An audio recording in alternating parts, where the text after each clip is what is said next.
I was 12 years old on 9/11/2001, and I can still remember it being one of the most terrifying days of my life. I couldn't understand how someone could commit such an evil and indiscriminate act of murder, claiming the lives of thousands of innocent people. I can still remember in my youth thinking that the thick clouds of smoke that came from the collapsing of the buildings were somehow going to make their way to Rochester. But little did I know what was headed my way and toward the rest of the country was an even thicker and more dangerous cloud of fear. And in it was being carried the debris of confusion, anger, and rage. People all across America were wondering, how could this happen? Who was to blame? And most of all, what was our country going to do?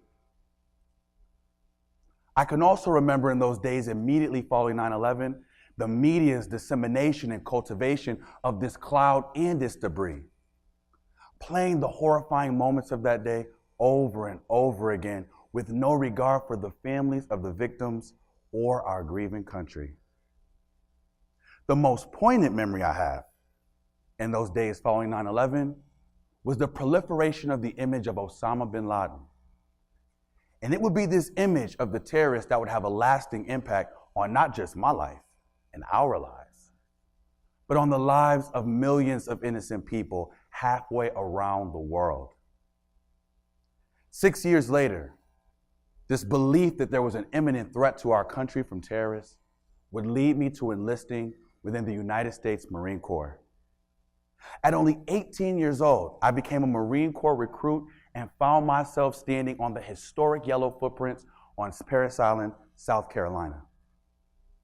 I went through boot camp in the summer of 2007, and my drill instructors made it very clear to myself and my platoon that their task was to prepare us for the war in Iraq. And it would be in boot camp that this socialization of fear that I've been a product of as an American growing up in a post-9/11 world would be transformed by an indoctrination of animus and hostility towards the image and idea of the terrorists. While in the Marine Corps, I will become an avionics technician on CH-53 Deltas and Echoes, the platform that has been the backbone of Marine Corps aviation since the Vietnam era. This is why my unit found itself at the forefront of aerial operations in southern Helmand Province, Afghanistan, for the first time in the summer of 2009. We eventually made 2 combat deployments during the duration of my enlistment.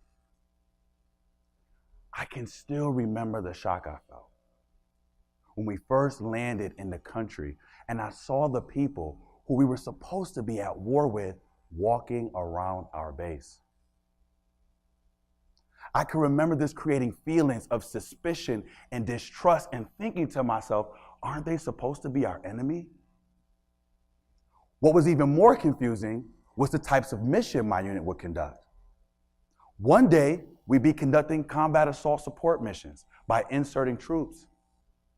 But then the next day, we'd be delivering food to remote Afghan cities and villages. I couldn't understand if we were there to help or hurt the Afghan people. And all the while, I was constantly hearing the terms hearts and minds and being told that our mission in Afghanistan was to win hearts and minds. Yet at the same time, I didn't understand why people who caused our country such great pain on 9/11 were even worth our consideration at all. I will be honorably discharged in the spring of 2012. I didn't know it then, but I know it now. That in the name of safety, national security, and worst of all, righteous indignation, Islamophobia had infiltrated my subconscious. The fear that was imparted to me on 9/11, transformed in boot camp and fully matured in the deserts of Afghanistan, came home with me in the forms of prejudice and implicit bias. And I carried this prejudice and implicit bias with me everywhere I went.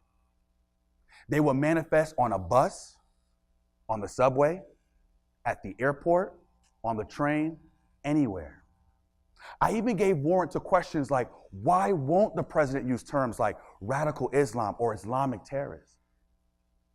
These experiences that I've shared with you all are the origins of my story and what led me to subscribing to the ideologies of discrimination and otherization towards not just the practitioners of Islam, but anyone who even had the appearance of a Muslim. Then one day, while taking a class at Yale, titled Inequality in America, my life would change. We'd gotten to the subject of Islamophobia and the media's negative representation of both the Muslim community and the terrorists. During this class, another student and I began to engage in a very passionate debate around the subjects of national security and the imminent threat of terrorism. In other words, at the time, I'm justifying the media's negative and biased representation of our Muslim community to someone who, because of her physical appearance, depth of understanding, and most of all, her empathy, I perceive to be a Muslim. I don't remember everything she said with me, word for word. But as we engaged in this dialogue, I began to follow her logic. And as I followed her logic, she led me to an aha moment. I can remember thinking to myself, wow. And then posing the question in my thoughts, how is the way that I think about the practitioners of Islam, or anyone who even has the appearance of a Muslim, any different from the media's criminalization of my identity? The body that I occupy, wrapped within its brown skin as a black man, has been deemed void of innocence and value by many, and has the power to generate suspicion and distrust within anyone subscribing to the same prejudice and implicit bias I was subscribing to. It was in that moment that I had realized, here I was, the victim of prejudice, and now the perpetuator of it. That's when it dawned on me, it wasn't them who should be feared, but me. You see, prejudice and implicit bias are culprits to which we have all been hostage. They infiltrate our hearts and minds through the unsecured doors of fear and the windows of ignorance. And through these very same windows of ignorance, they force us to see a person through our worldview and not within their greater context. They come with presumptions of guilt against the innocent as they convince the jury of our innermost thoughts, to convict the unknown and the stranger, to biases and stereotypes that justify our sentencing of people to the dehumanizing status of other. And once the classification of people is otherized, what atrocity will the unaffected and thus disinterested not willingly consent to? Ask yourself, for what level of injustice will I raise my hand, and what innocence will I defend for the other? Humankind is on the brink of losing the very core of who and what we are, human, as the word will become a contradiction unto itself. Its application will be granted to some of us and will be denied others. History tells us this is a reality that we've experienced already. For some, where the word human once went, it was replaced with words such as slave. And just as the word slave was engineered for the purpose of its users and creators, was not also the word nigger? Were not white trash, bitch, cripple, haji, faggot, spick, and tranny? And to all of us who've engaged in these psychological acts of terror, what was our goal? Was it not to force someone to conform to a manner of behavior and an identity that we could understand? Whether we know it or not, when we use these terms, we involuntarily confine people within the walls of our words.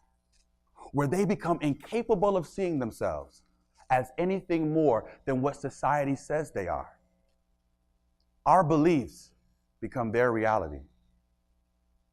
And it's these psychological operations, or what we refer to in the military as psyops, that convince those who were placed into another man's chains that they were slaves, even when those chains were never locked. Bondage is a physical condition, but enslavement is a state of mind. That convinced those of us who were told to ascend to the heights of success, they had to shatter a glass ceiling, even though the stairway of opportunity lay right before their eyes. That convinced those of us who were told to hide our identities in secrecy, whether that's citizenship status, sexual orientation, gender identity, religion, disability, to live a life comparable to that of someone holding their breath for fear of being harmed by a toxic environment. To those on the verge of suffocation, I say your liberation begins when you take the deep breath of truth. Today, I make an appeal to the conscience of this community that though we bear on our shoulders the weight of a complicated history, a much more enlightened future can be made today. If we can go beyond the choir of our thoughts and the words that dictate and influence our actions that originate within the echo chambers of our own minds. If we can go beyond the choir of familiar accomplices who make it easy to keep doing what we already know doesn't work by affirming our underdeveloped beliefs about people we don't even know. If we can go beyond the choir and look upon the stranger with empathy and resolve within ourselves, with you I make war no more, but now it is you who I make war for. This war for the heart of our country and the soul of our human race isn't fought against any one person or group of people, but against a way of thinking, an ideology, a social psychology, threatening to undo all the progress we've made and placing us on a path toward a dark and divisive future. The global war on terror isn't just fought in the hearts and minds of people in far-off places, but it should also be fought in the hearts and minds of people like you and me, right here. Today, I ask you to join me in this effort by declaring war on the words of terror that have deprived many members of our human family of their humanity. If we don't think them, then we won't use them. And when we don't use them, we break the cycle of oppression and become the change.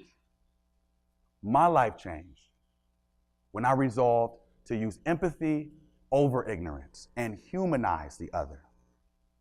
I'm here today to tell you if it worked for me, it can work for you. Thank you.